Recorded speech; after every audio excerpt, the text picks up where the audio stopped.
Ahora vamos a relacionar esta idea del polinomio mínimo con el concepto de nilpotencia. La idea es que un endomorfismo es nilpotente, la matriz de la misma manera, si al aplicarlo cierta cantidad de veces se vuelve en endomorfismo cero. Eso básicamente significa que es un endomorfismo que si lo aplicas cierta cantidad de veces a un mismo elemento, tarde o temprano todos los elementos se hacen cero. El índice de nilpotencia es la cantidad de veces que se requiere para que todos los elementos se hagan cero. Si se fijan en esta definición hay un truco porque no dice B, dice U. Bueno, legalmente está aplicado sobre un espacio vectorial, pero normalmente le llamamos B y aquí se llama U porque hace pensar que va a ser un subespacio, ¿no? Eh, la idea es que en general un endomorfismo se considera nilpotente para un subespacio, espacio, y logra hacer cero todos los elementos en algún momento. Eh, una de las cuestiones clave de los endomorfismos nilpotentes es que, como el índice de nilpotencia puede ser más de uno, es decir, pueden requerirse dos o más veces para que todos los elementos se hagan cero, entonces lo que sucede es que si ustedes tienen aquí el espacio U, ¿sí? Cuando ustedes aplican una vez phi, algunos elementos se harían cero, básicamente el kernel, ¿no? Y después algunos no.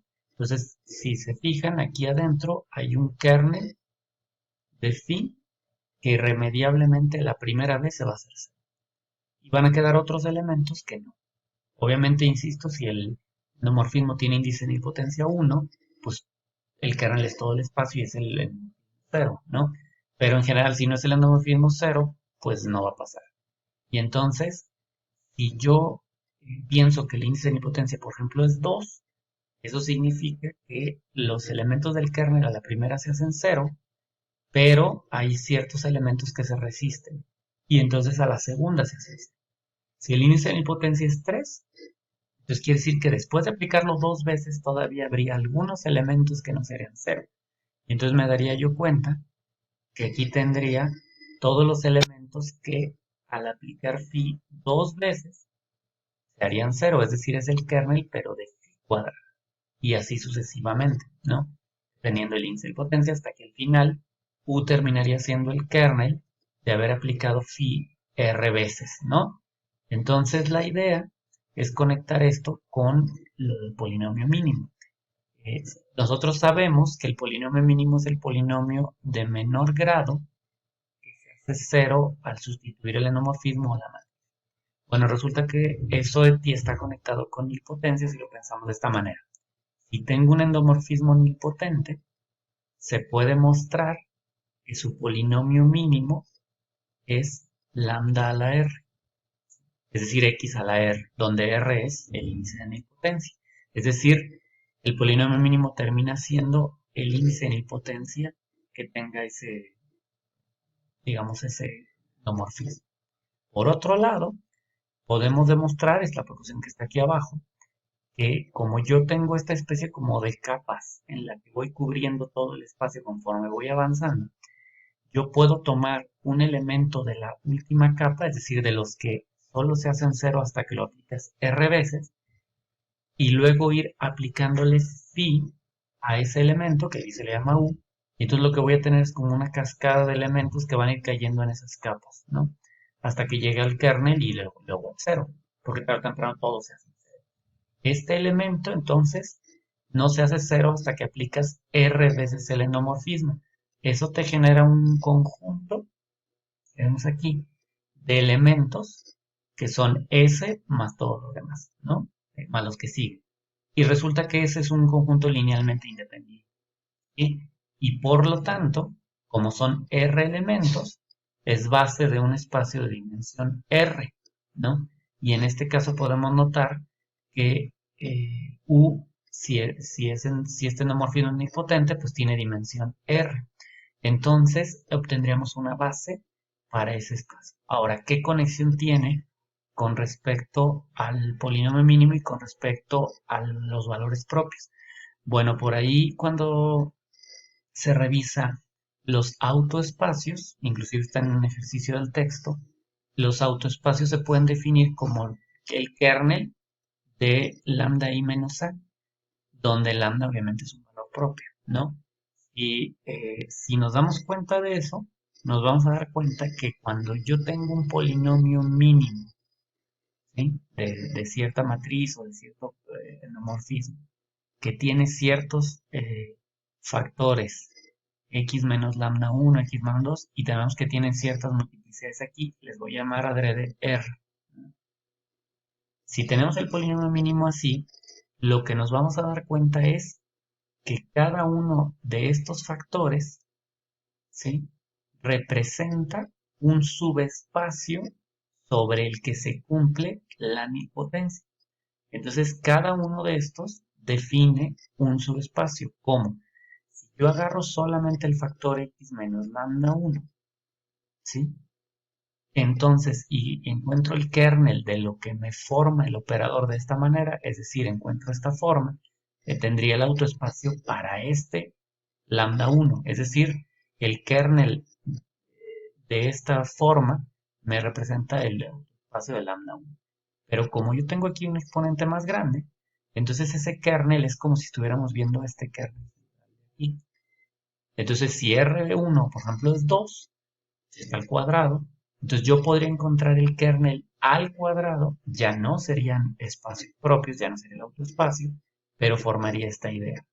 Entonces si se fijan, la idea aquí es pensar que el kernel de, no de phi visto como un endomorfismo cualquiera, sino de phi visto como el endomorfismo phi menos lambda i o a menos lambda i si son matrices, el kernel de esto yo lo veo como el espacio este que tengo aquí adentro.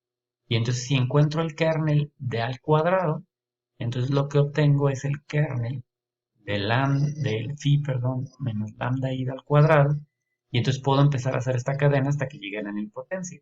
Si se fijan, este no es el espacio completo, este es nada más la sección. Si yo tengo más factores, cada uno va a generar su propio cadena de espacios, ¿no? Es decir, cada quien va a generar su propia idea con respecto al índice de nilpotencia que tenga, sí, y con respecto al lambda. La idea es que si vemos, cada uno de estos conjuntos va a tener su propia base. Y la idea es que podemos formar una base tomando esas bases y uniéndolas. Es decir, este va a tener otro elemento u gorro que le podemos hacer otra vez su cadena hasta llegar aquí, como este, con su propia R y todo, y cada factor del polinomio mínimo va a tener eso. La idea es que si yo encuentro la matriz asociada a este endomorfismo nilpotente, usando esta base, es decir, solo de uno de ellos, la matriz me va a quedar de la forma ceros, una matriz de ceros solo con unos encima de la diagonal. ¿Sí? ¿Por qué? Porque básicamente para encontrar la base hago esto y entonces para encontrar la matriz lo que hago es mapear cada uno de estos y me va dando el siguiente. Y entonces las coordenadas son como usa el siguiente, usa el siguiente. La clave es que si ahora veo el phi de esta sección de la izquierda como phi menos lambda i, entonces la matriz asociada a esta, para que sea la matriz del endomorfismo que yo realmente quiero, ¿sí? Le tengo que sumar lambda i. Es decir, en otras palabras, piensen que el endomorfismo nilpotente le llamamos tau, y entonces la matriz es la que está asociada a tau, pero tau yo lo puedo ver como lambda, perdón, phi menos lambda i, y entonces phi sería tau más lambda i. Y entonces lo que me daría cuenta es que le tendría que sumar lambda más la matriz siguiente. Y entonces, si yo hago esta suma, lo que voy a obtener es una matriz con lambdas en la diagonal y unos encima. Ese es un bloque de Jordan. Entonces, una matriz asociada a esto es el bloque de Jordan. Ahora, si yo uno todas las bases de todos los términos que me da el polinomio mínimo, entonces lo que voy a obtener es una base larga en la que la matriz asociada me va a generar, cada uno de ellos me va a generar un bloque de Jordan y juntos van a generar lo que llamamos la forma de Jordan. La clave aquí es que si yo tomo como base la cadena de vectores de este tipo, puedo armar bloques de Jordan. Y si se fijan, cada uno de esos bloques de Jordan va a tener lambdas en la diagonal y unos encima. Los bloques pueden ser hasta de 1 por 1, porque puede ser que el índice de nilpotencia sea 1, hasta muy grandes dependiendo del índice de nilpotencia. La clave es que en cada una de esas bases que tomamos, solo el último elemento, este, el que está al final, está realmente en el kernel y por lo tanto es vector propio. Es decir, solo los que están en la última, esos son los que realmente son vectores propios. Por eso, en cada uno de estos bloques de Jordan, si lo vemos como columna, ese no tiene el 1 en ningún lado, porque realmente está generando una diagonalización, ¿sí? Es decir, acá habría una columna que no tendría 1. El 1 aparecería hasta el siguiente bloque. Lo que estamos haciendo es básicamente decir que yo puedo agarrar vectores propios y sus vectores acompañantes con respecto a mi potencia para armar una matriz de Jordan. De hecho, si yo tomara vectores cualquiera, ¿sí? Pero garantizando que se me respete esta forma, es decir, tomo uno de afuera y le voy haciendo así, lo que puedo garantizar no es que me van a salir los unos aquí, pero sí al menos puedo garantizar que va a ser triangular, ¿no? Entonces, si elijo el U de cada una de las bases de manera correcta, puedo aparte garantizar que tenga la forma de U. Es decir, que sea justo. Entonces, parece que la nilpotencia no tiene mucho que ver, pero en realidad la nilpotencia está ligada a esta idea del teorema de Cayley-Hamilton, que yo sustituyo el endomorfismo, la matriz y se hace cero, pero ahora lo analizo como si cada factor del polinomio mínimo, o el característico, lo veo como un endomorfismo local de un subespacio. De hecho, se puede mostrar que la suma de todos los subespacios que yo formo de esta lógica con cada uno de los factores del polinomio mínimo hacen suma directa de todo el subespacio. Es decir, que efectivamente juntos van a ser toda la matriz. Entonces, la nilpotencia no solo es un concepto de la idea de que se hace cero, sino que está intrínsecamente relacionado con la idea de que quiero encontrar una base para encontrar una forma individual. ¿Sí? Recuerden que nosotros queremos que los endomorfismos sean diagonalizables, pero no siempre pueden ser porque no siempre puedo completar los vectores propios que hagan la base. Entonces, lo que nos está diciendo esto es que si tú necesitas n vectores propios para hacer la base y solamente tienes r o k o una cantidad menor, pues puedes agregar los que te faltan bajo esta lógica, ¿no? Es decir, así como lo hicimos aquí, y con esos no vas a lograr la diagonalización, pero al menos vas a lograr la triangulización. Y ya que sea triangulable, si sabes elegir bien estos elementos, puedes hacer que esa matriz triangular sea casi diagonal, porque solo tendría algunos unos encima de la diagonal. Si los eliges como sea, sin hacer con mucho detalle los unos, pero tomando los vectores propios que sean linealmente independientes, forzosamente vas a tener triangulación. Ahora, esto implica también que si el polinomio mínimo o el característico pudo factorizar completamente, irremediablemente tienes la matriz triangular y por ende la forma de Jordan. Si no se pudo triangular completamente, entonces no vas a tener suficientes vectores aún con los extras y no vas a lograr que sea ni siquiera triangular.